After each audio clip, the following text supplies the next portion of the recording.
வணக்கம். நம்ம எல்லாருமே வாழ்க்கையில வெற்றிய தேடி ஓடிக்கிட்டே இருக்கோம் இல்லையா? ஆனா ஒரு நிமிஷம் யோசிச்சு பாருங்க. உண்மையான வெற்றி பணத்த துரத்துறத நிறுத்துறதுல தான் இருக்குன்னு சொன்னா நம்புவீங்களா? கொஞ்சம் ஆச்சரியமா இருக்குல்ல? வாங்க, செல்வத்த பத்தின நம்மளோட மொத்த பார்வையுமே மாத்த போற ஒரு அற்புதமான போதனைய பத்தி இப்ப நம்ம பார்க்கலாம். பாருங்க, இந்த கேள்வி ரொம்ப சிம்பிளா இருந்தாலும் ரொம்ப ஆழமானது. செல்வத்த அடையணும்னா அத துரத்தக்கூடாதா? என்ன அது தலைகீழா இருக்குன்னு தோணுதா? ஆமா, முதல் தடவை கேட்கும்போது அப்படிதான் தோணும்.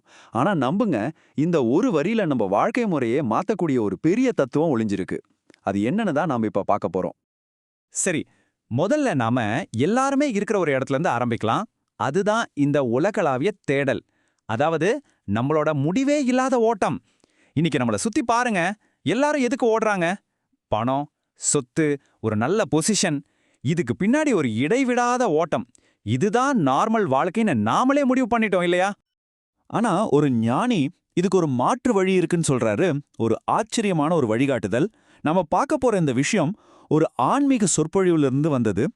அங்க ஒரு குரு தன்னோட சீடர்களுக்கு, நீங்க போற வழி சரியில்லை, நான் ஒரு புது வழி சொல்றேன்னு ஒரு ஆச்சரியமான பாதையை காட்டுறாரு.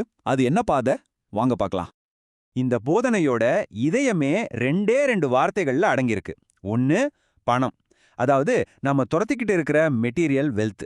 இன்னொன்னு புண்ணியம், அதாவது ஆன்மீக தகுதின்னு சொல்லலாம், இல்ல நல்லொழுக்கம்னு சொல்லலாம். இந்த ரெண்டுக்கும் நடுவுல இருக்கிற அந்த ஒரு விஷயத்தை புரிஞ்சுக்கிட்டா மொத்த கதையுமே நமக்கு புரிஞ்சிடும். இப்போ அந்த குருவோட அந்த முக்கியமான வாதத்துக்கு வருவோம். அவர் என்ன சொல்றாருன்னா, நாம இதுவரைக்கும் கேட்ட எல்லா அட்வைஸ்க்கும் இது அப்படியே ஆப்போசிட். ரொம்ப தெளிவா அடிச்சு சொல்றாரு. இங்க பணத்தை விட புண்ணியம் தான் ரொம்ப ரொம்ப அவசியம். ஓகே, அப்போ அந்த புண்ணியம்னா என்ன? அது ஏன் பணத்தை விட முக்கியம்னு சொல்றாங்க? நம்ம வாழ்க்கையோட உண்மையான கரன்சி எது?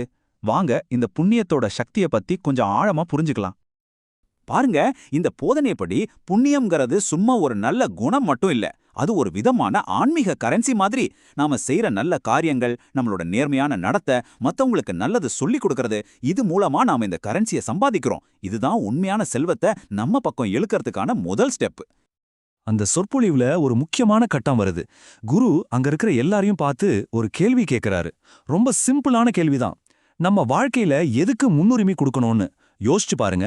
நீங்க அங்க இருந்தா என்ன பதில் சொல்லியிருப்பீங்க? சரி, அவங்க என்ன சொன்னாங்கன்னு பார்க்கலாம்.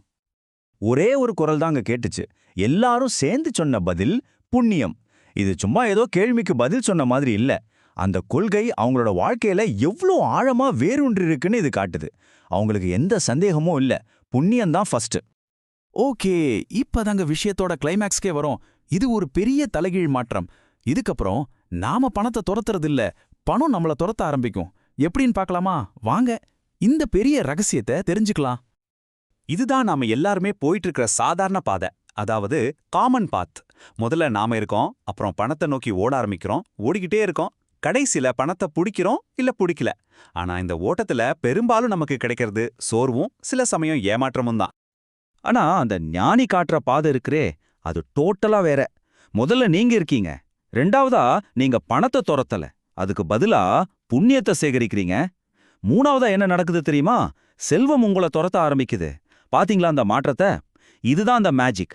நீங்க புண்ணியத்தை சேர்க்க சேர்க்க பணம் ஒரு பை ப்ராடக்ட் மாதிரி உங்களை தேடி தானா வரும். இதுதாங்க இந்த போதனையோட பவர்ஃபுல்லான, மறக்கவே முடியாத ஒரு வரி. புண்ணியத்திற்காக ஓடுங்கள், அப்போது பணம் உங்கள் பின்னால் ஓடி வரும். சும்மா கற்பனை பண்ணி பாருங்க, பணம் உங்க பின்னாடி ஓடி வரத. இந்த ஒரு எண்ணமே நம்ம வாழ்க்கைய பார்க்குற கண்ணோட்டத்தையே தலைகீழா மாத்திரும் இல்லையா? சரி, இப்போ கேள்வி இதுதான். நாம எதை சேர்த்து வைக்க போறோம்? நாம கத்துக்கிட்ட முக்கியமான விஷயங்களை ஒரு தடவை பார்த்துட்டு இதை நம்ம வாழ்க்கைக்கு எப்படி எடுத்துக்கலாம்னு யோசிக்கலாம் வாங்க. சுருக்கமா சொல்லணும்னா 3 முக்கியமான விஷயங்களை நம்ம ஞாபகம் வச்சுக்கணும். 1, புண்ணியம்தான் செல்வத்துக்கான அடிப்படை. அது இல்லாம வர்ற செல்வம் நிக்காது. 2வது, நம்மளோட ஃபோக்கஸ மாத்தணும். பணத்தை துரத்துறத விட்டுட்டு புண்ணியத்தை சேகரிக்க ஆரம்பிக்கணும்.